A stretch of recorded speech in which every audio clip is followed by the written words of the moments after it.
letras. Noche de letras.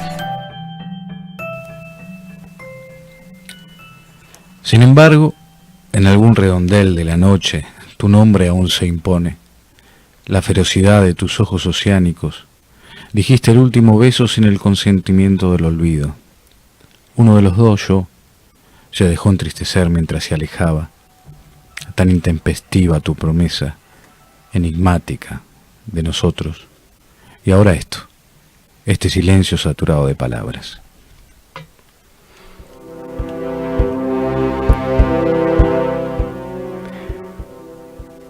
La voz que escuchaba en la apertura es la de uno del equipo, porque es así. Durante 2 años fue el que abrió Noche de Letras 2.0. El que estaba leyendo 2 textos suyos es Sebastián Basualdo. Un periodista, escritor, docente, amigo. Esos tipos que está bueno tenerlos al lado. Y con Sebastián pegamos onda, si no me acuerdo mal, fue el Día del Escritor hace 4 años. En una actividad de la radio. Exacto.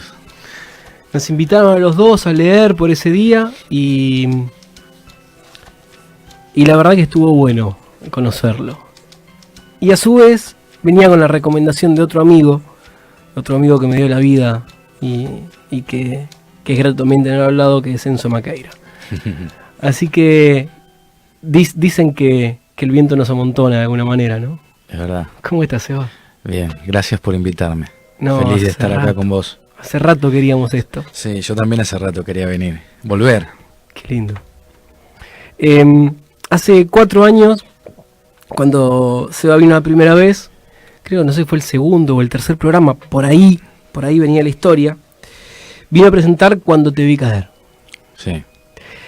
Y ya cuando leí esa novela,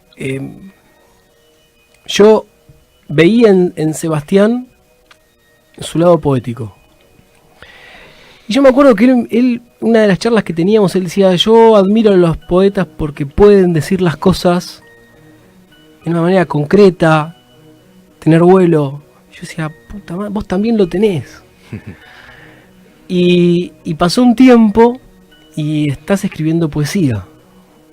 Sí. ¿Qué cambió en vos? Es una poesía rara, ¿no? No sé si es una poesía, más cabal el sentido del término. No me siento un poeta, tengo mucho respeto por el poeta. Ah, cagate en los poetas. Ay, cada uno se llama poeta, que te Sí. puedo asegurar que no vale la pena. Sí, pero yo tengo esa cosa, ¿no? Quizás por mi formación, qué sé yo, por mis lecturas, no sé. Tengo un respeto terrible por el poeta. Para mí el poeta es como una palabra mayor, ¿no? No me siento un poeta. A veces tengo esos arrebatos de locura y se hacen en esa lucidez que se transforman en poesía o en algunos textos breves poéticos, ¿no? Uh-huh. Pero sí es cierto que también incluso cuando escribo prosa me interesa mucho la poesía, el trabajo con la metáfora, lo sonoro. Para mí lo sonoro en el lenguaje es muy importante, ¿no? Sí. El ritmo. Sí. Entonces quizás ahí está mi relación con la poesía. Y es verdad que últimamente, descansando de otras actividades, de otros libros, escribo o cometo la imprudencia de escribir algunos poemas. Seguí cometiendo imprudencia, que está muy bueno. Hay cosas que valen la pena desafiar, ¿no? Y a ver, hace 4 años, ¿qué Sebastián eras? ¿Qué Sebastián Basualdo eras y cuál sos ahora? ¿En qué sentido? ¿En qué sentido? Era más joven, pero ¿en qué más sentido? Joven, menos sabio. Más joven, menos sabio. Hace 4 años atrás, seguías el mismo tren, qué sé yo. Uh-huh. Estaba comenzando a escribir Todos los niños mienten, que es el próximo libro. Estaba bocetando, haciendo los primeros bocetos de ese libro, y escribiendo relatos, y escribiendo poesía, y escribiendo en el diario, en Página 12, en Radar, que es lo que amo, y que me da mucha satisfacción, y dando mis clases. Y estábamos haciendo la revista también en ese momento, Los Inútiles de Siempre, que les traje para regalar a los oyentes, un número dedicado íntegramente a Luis Guzmán, el autor del Frasquito. Y teníamos un grupo en ese momento de la revista, y bueno, después todo va cumpliendo su ciclo, la gente va siguiendo sus propios caminos, y yo sigo en esto. No me queda otra, porque bueno, es la forma que elegí de vivir. Y estoy contento. Así que hace 4 años atrás estaba en eso. Digamos que si pienso de 4 años hasta hoy, lo que veo es el resultado de algunos de esos esfuerzos y de algunos de esos trabajos, ¿no? Y seguramente me estaré olvidando de un montón de cosas que hice bien y otras que hice mal en estos 4 años. ¿Y dónde te estás sintiendo más cómodo? ¿En la novela, en el cuento, en los relatos, en la poesía? Acabo de terminar no lo acabo de terminar, acabo de firmar contrato con Editorial Planeta MC para la publicación de Todos los niños mienten, y para mí es como el corolario de un trabajo de muchos años, no solamente por lo que implica la editorial y lo que significa para un escritor un sello como MC, por su historia, por las posibilidades que te brinda, sino porque yo estuve 3 años trabajando en ese libro mientras hacía todo lo que existe debajo del sol para sobrevivir, ¿no? Claro, así que fue un trabajo arduo. Sebastián tiene una característica que, digo, como ¿te va que diga periodista literario? Ok, porque hay algunos que no, por eso digo. Que celebro.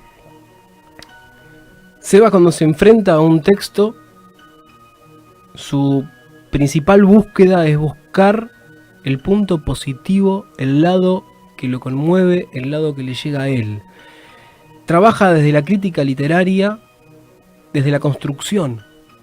Hay muchos que parece que les gusta sacar la espada y romper todo a su paso. Y el laburo de Seba es al revés. Es buscar lo que brilla en medio de esos textos. Y me parece que eso habla no solamente de su laburo como crítico literario, sino habla del tipo de persona que es. Hay tipos que construyen y hay otros que no. Y por eso a veces no me extraña los grupos en los que estás y con la gente que te mueves. Tienen muy buenos entornos. Y en la mayoría de los lados, cuando hablo de vos, te aprecian, y eso está bueno. Esa construcción es una elección que hiciste de vida. ¿Es qué? Cuando decís la mayoría es porque hay algunos lados que no. Pero ninguno de nosotros en todos lados estamos bien, ¿no? No, sin duda, porque además si uno le cae bien a todo el mundo es porque no tiene una personalidad definida, no es un tipo estándar que a todo el mundo le cae bien. Totalmente. Así que está muy bien nivelar. Pero es cierto que tengo un montón de gente que me quiere y yo quiero. Y también hay un montón de amigos que me duran lo que dura en salir una nota. ¿No? Eso es verdad, digamos. Un montón de gente que me ama el tiempo que tarda la nota en salir. Todos los días se preguntan por mí, se preguntan si comí, si no comí, si necesito algo, hasta que sale la nota y después, si te he visto, no me acuerdo. Pero no importa.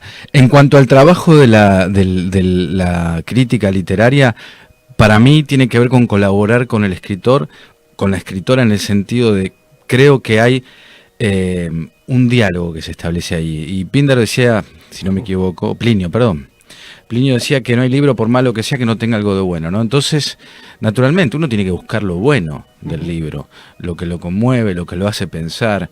Y si el libro no tiene, que es raro, es muy raro que un libro no tenga algo interesante, ¿no? Así que yo trato de colaborar y además ponerme en la piel de ese escritor. Está esperando una nota, está esperando una lectura, ¿no? Yo no soy quien para aparte tampoco está el espacio necesario para si yo tuviera que hacer una crítica académica necesitaría 10 veces más del espacio que tengo. Nadie puede hacer una crítica seria en 5.000 caracteres, ¿no? O en 4.000 caracteres. Pero sé que pasa en algunos medios donde se critican libros y se le baja el pulgar a ver si es bueno o no es bueno el libro. Me parece que eso es desatinado. Ya el hecho de que el libro haya pasado el filtro de la redacción, de que se haya discutido, de que los jefes digan, bueno, se va a hacer una nota a esto, ya me parece que ya es suficiente, ¿no? Y después, bueno, yo soy un lector privilegiado, no soy un crítico, ¿no? Ese es mi lugar. Y disfruto mucho, además, escribiendo las notas. Pensando el libro y además los leo enteros los libros, lo cual también me parece que es importante, ¿no? Hay muchos que trabajan de reseña. Sí. Y de mis entornos, bueno, qué sé yo, algunos vienen, a otros los busco. Trato de rodearme con gente que me quiere y que yo quiero, ¿no? Me parece que la literatura tiene esa virtud. La literatura tiene la virtud de generar amigos, ¿no? Yo creo y que amigas. Si no, ¿de qué sirve? ¿No? Creo que sí. Me dijeron todo lo contrario cuando ingresé a este mundillo y la verdad es que me hizo un muy lindo entorno de gente que disfruto mucho, así que yo coincido con vos. Che, ¿tenés algo más ahí para leer? ¿De poesía? Sí, claro. Sí. Vos sabés que, quiero ese costado tuyo, porque durante un tiempo estuvo medio tapado y quiero ese costado. Está bien.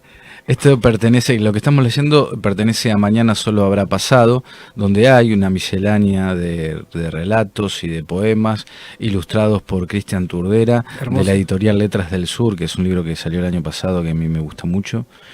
Y dice así: los años se apilan uno a uno como ladrillos en las paredes del recuerdo. No hay modo de derribar el camino transitado. ¿Acaso las horas enteras que compartimos juntos hasta agotar el último resquicio de cotidianeidad? Quizá por eso la rutina se vengó de nosotros. ¿Qué adquiriste en este libro vos, como escritor? En Mañana Solo Habrá Pasado. Es un libro donde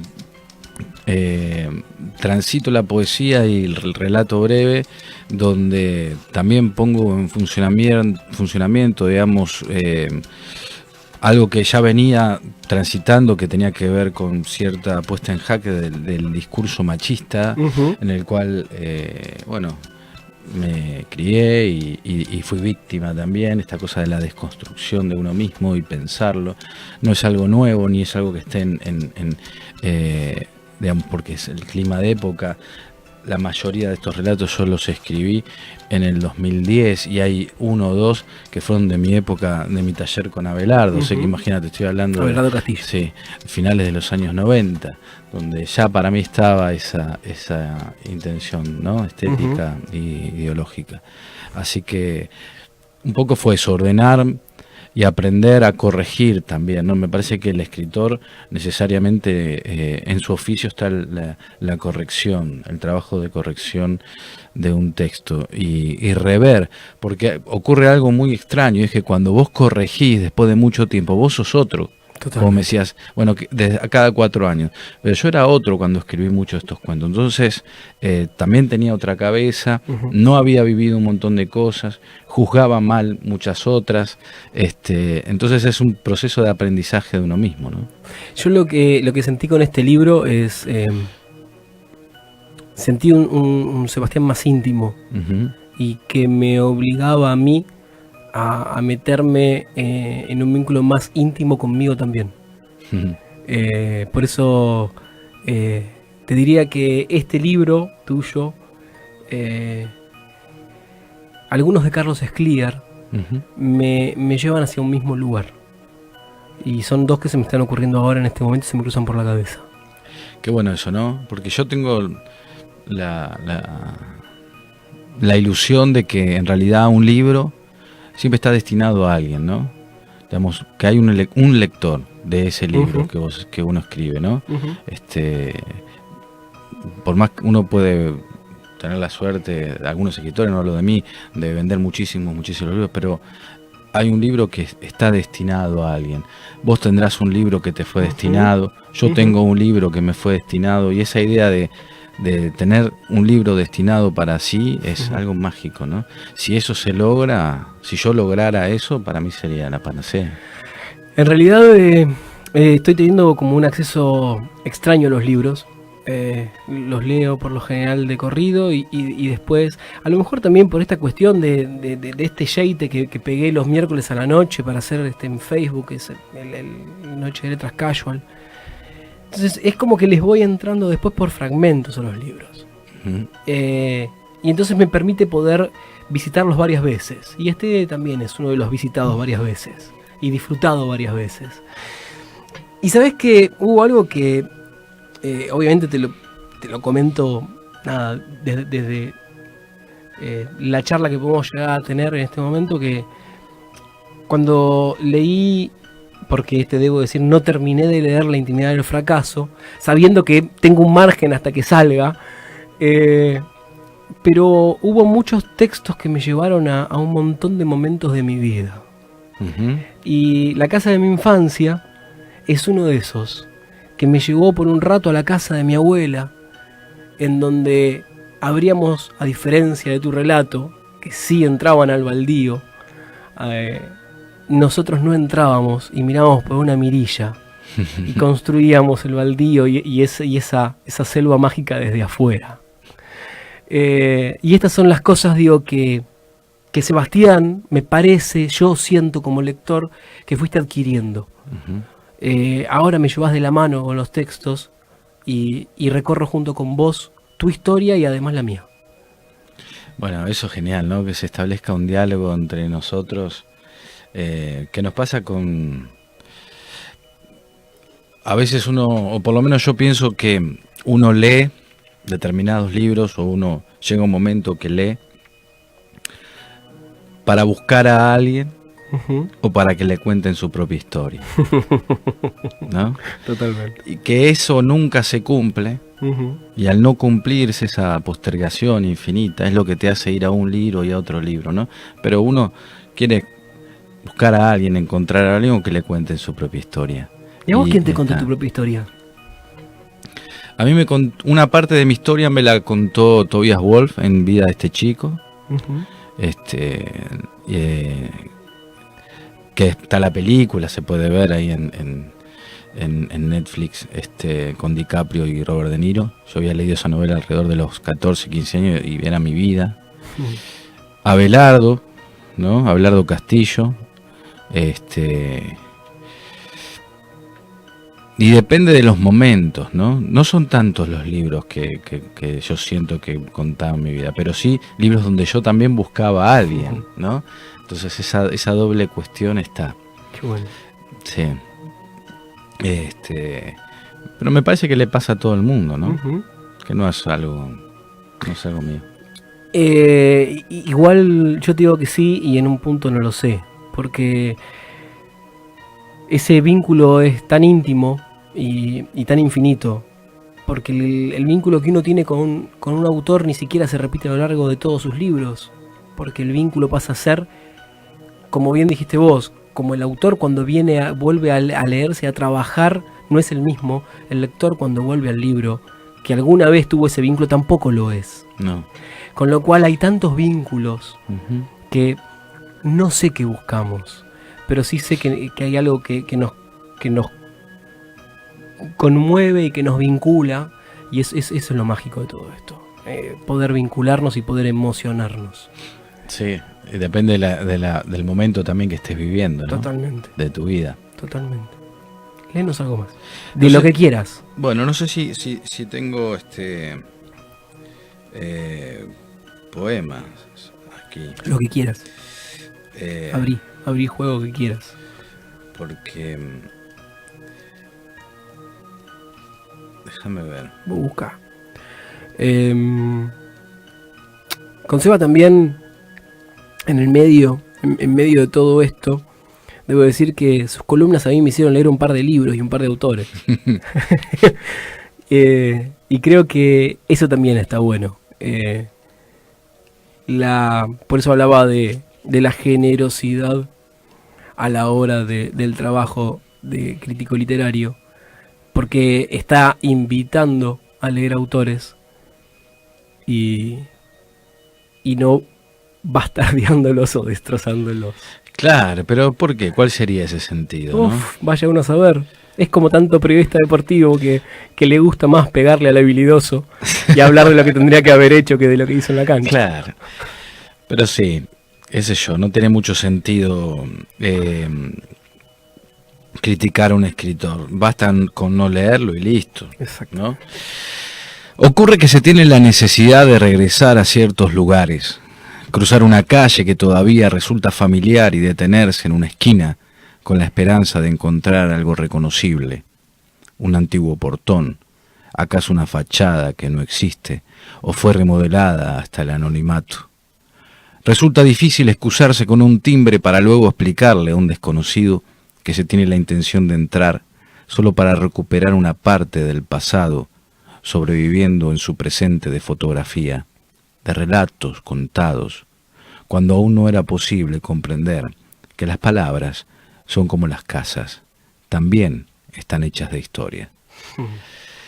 Y este poema se me ocurrió porque siempre tengo la fantasía de volver a la casa de mi infancia y tocar el timbre y pedirle a la señora o al señor que vive ahí que me deje entrar, pero nunca se me ocurre qué decirle, ¿viste? Porque ¿qué le voy a decir? Mire, me gustaría volver a entrar, yo vivía acá y simplemente, a lo mejor está toda cambiada la casa, pero tengo la ilusión de ir, tocar el timbre y no parecer un demente, ¿no? Algún día me voy a animar y voy a ir y le voy a decir, me pasa eso. Trato de que no me pase mucho, porque si no, viste que la nostalgia, la poesía tiene eso, o por lo menos para mí, me va llevando hacia un lugar de nostalgia donde después me cuesta un poco salir, ¿no? Entonces no está tan bueno. Pero cuando ya me resulta insuperable, entonces paso por la calle, paso por esa casa, ¿no? Me dan ganas de llamar a alguien que dejé de hablarle y no sé por qué. Y bueno, esa cuestión me ocurre. Pensaba eso cuando leía uno de los textos tuyos este fin de semana, y justamente me imaginaba esa misma escena yendo a la casa de mi abuela, tocando el timbre y tratando de explicarle a esa persona por qué quería entrar. Y me parecía fantástico. Simplemente eso ya me parecía fantástico. Sí, hace poco yo escribí un poema y era un paseo con mi hija mayor que va a cumplir 18 años. Y era un paseo ficticio, pero era un paseo real en mi cabeza, ¿no? Donde yo la llevaba a un pasaje, ahí en Villa del Parque, donde había una bicicletería, y yo pasé solo por ahí y no está más la bicicletería y tampoco está más la casa. Entonces esta sensación de que todo eso que uno conoce empieza como a desaparecer. Y no somos gerontes, ¿viste? No. Pero y es terrible. Totalmente. Porque hay un cambio tan fuerte que uno termina perdiendo lugares de reconocimiento. Por eso cuando tengo amigos que son de pueblos o de ciudades chicas donde se va manteniendo a través del tiempo más las cosas, siento como que pisan más sólido, ¿no? Yo estoy todo el tiempo como sintiendo que me cambian las cosas de lugar. Totalmente. Es que es un punto de eso, ¿no? Digo, la identidad nos va cambiando porque se nos mueve el mundo. Claro. Che, ¿de qué va Todos los niños mienten? Bueno, Todos los niños mienten es una novela que aborda la temática de son 3 chicos, uno de 9, otro de 10 y un adolescente de 14 que es un genio, que se llama Norberto Reuter. Es un genio porque, bueno, no va al colegio secundario, terminó la primaria, su mamá le enseña y todo lo que la madre le enseña lo convierte en juego.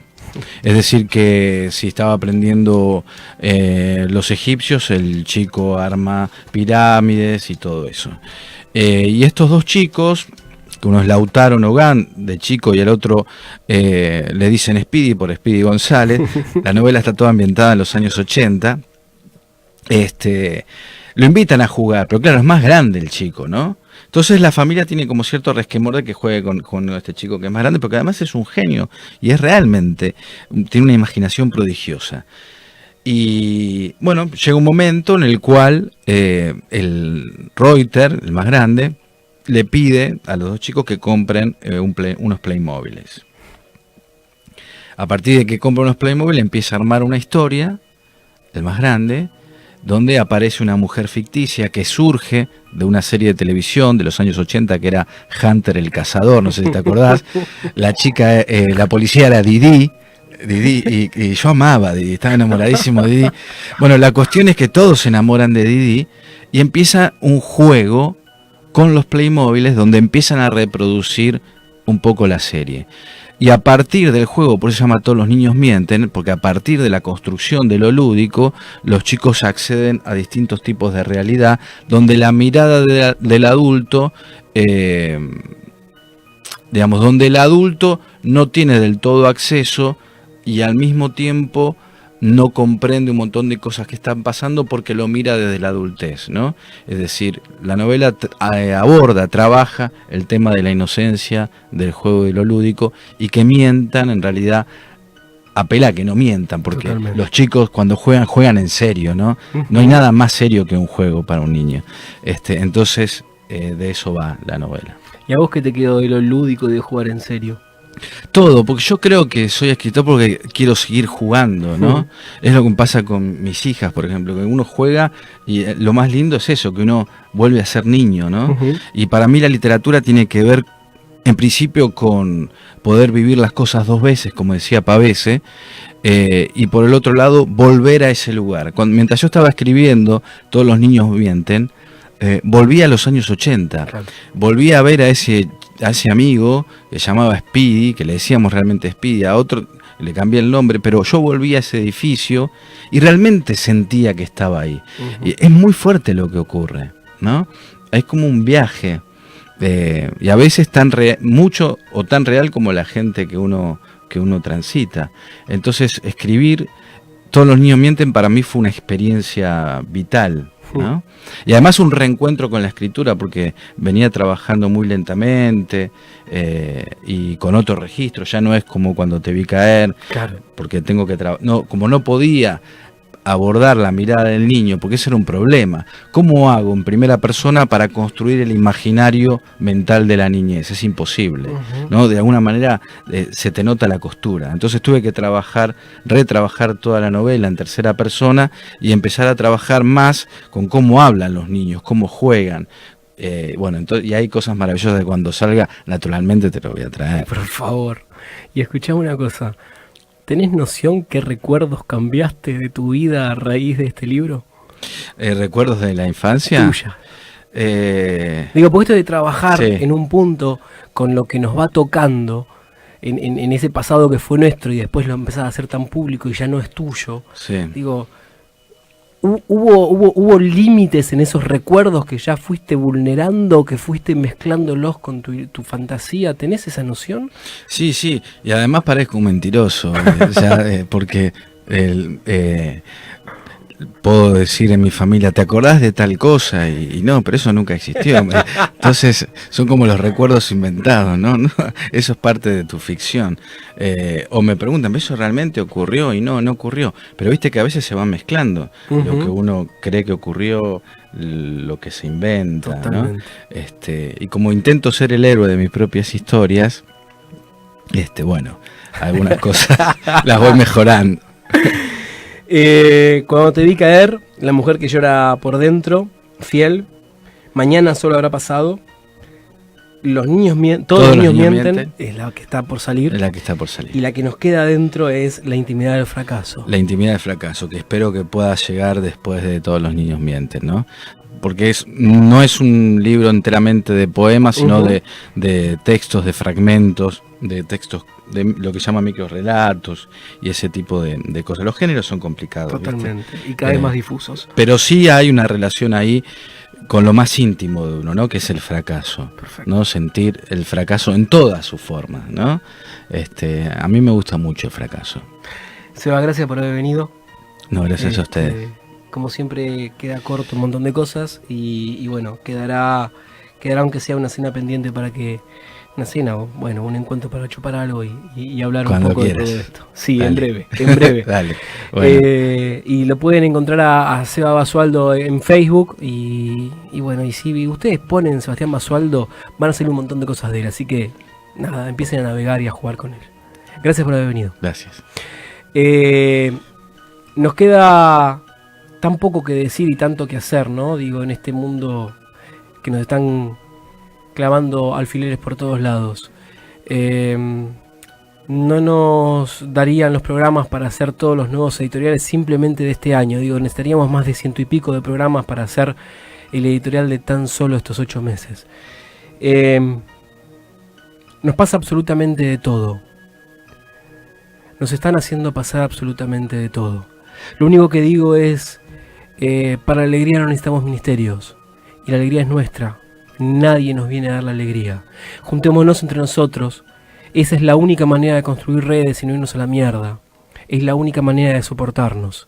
Apoyémonos en el de al lado. Miremos de frente al que tenemos enfrente. Y entendamos que ese que está ahí somos nosotros. Es la única manera. Y empecemos a apostatar, no con la iglesia. Empecemos a apostatar con nosotros mismos. Porque hay un montón de cosas que tenemos que renunciar nosotros para poder cambiar este mundo. No hay muchas más vueltas. No lo pensaba hacer. Pero dije lo que dije, tampoco lo pensaba decir. Subasto 3 clavos oxidados, un par de leños y una corona de espinas. No nací para sufrir, que otro sea Cristo. Tengo mucha sangre en el tintero esperando por salir. Es cuestión de que apostatemos nosotros, con nosotros mismos. Es la única manera de cambiar. Ezequiel Amarillo en los controles, gracias por estar de otro lado. Seguiremos ahí avisando para que la gente vote para los premios Trend Topic. Eugenia Gervasi, al lado de él, haciendo un montón de otras cosas que de este lado yo no estoy haciendo. En la artística, Luciano Fernández, y acá en la conducción, Leandro Murciego. Gracias por estar, gracias por acompañar, gracias por difundir. Y cambiemos nosotros, no le pidamos cambio a los demás. Dura lo que un viaje, 30 minutos, descargalo, escuchalo, Noche de Letras 2.0, otra entrada de literatura.